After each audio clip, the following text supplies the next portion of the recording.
think no doubt in my mind, I Can Change. Mate, I think what a song! What a song! What a I mean, song. This going back to what you were saying about influences and whatnot. If I heard an instrumental version of that song in a club, I think in my head I'd be like, okay, that's probably some maybe some kind of edited Human League cut that I've not heard before, and I'd be quite happy to just listen to an instrumental version of that.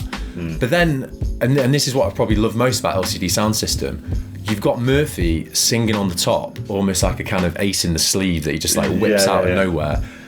And his lyrics are at turns funny, at turns heartbreaking. I think he's one of the most poignant lyricists I've ever heard. I think there are so many quotable lyrics in this song. I don't even know where to start, but I'm gonna throw one at you. Yeah. And love is a murderer, but if she calls you tonight, everything is all right. Is that not like the perfect depiction of no matter how confident you feel, how great you think you are, romance has this way of just completely and utterly leveling you, just reducing you to like an anxious fool. And I just think that lyric and that song is just perfect. I think the interesting thing about that song as well is it's kind of uncharted territory for him, right? Because it's not like he doesn't ever sing earnest songs. Like the earnest songs he sings on previous albums, they're about friendship, like Someone Great or like All My Friends.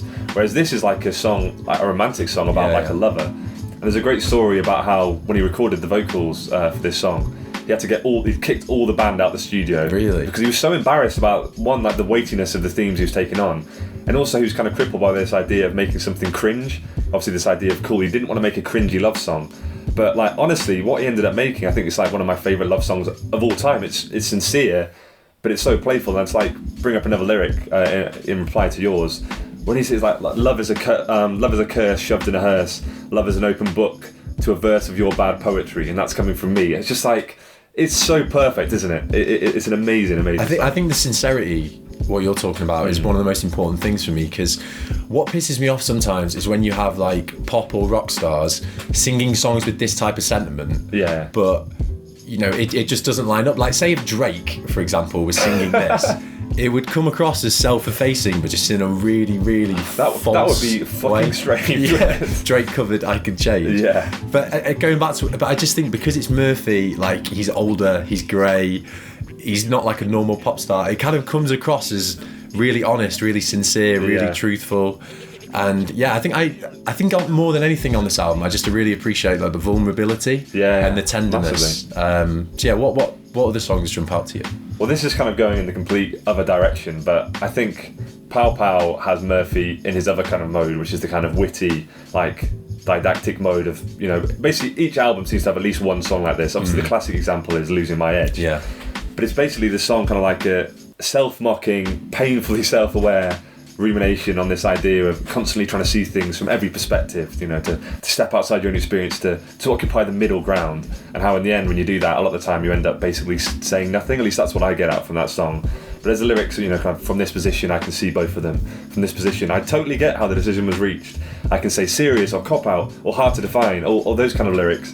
I think that playful mode of Murphy is as enjoyable as the sincere one too. I'm not sure what you think. But. I think it's kind of funny, as you say, this and Losing My Edge. You saying I'm losing my edge? They're obviously presented and sung as kind of stream of consciousness, as if he's kind of coming up with these, from this position, just relax, name dropping random things. And you just know, if you know much about James Murphy as like a musician or a writer, this will be the most kind of thoroughly planned, detailed thing. So I find the juxtaposition of the two kind of funny. I mean, we should probably talk about James Murphy at least very briefly as like a collaborator / someone in the studio, because like over the series we've covered like Stereolab, who else are some really Dilla, or like Damon Albarn, all these kind of usually men. Joni Mitchell will be another example of someone who is compulsive and a woman, who just control things in the studio. They are like draconian. It's their way or the fucking highway.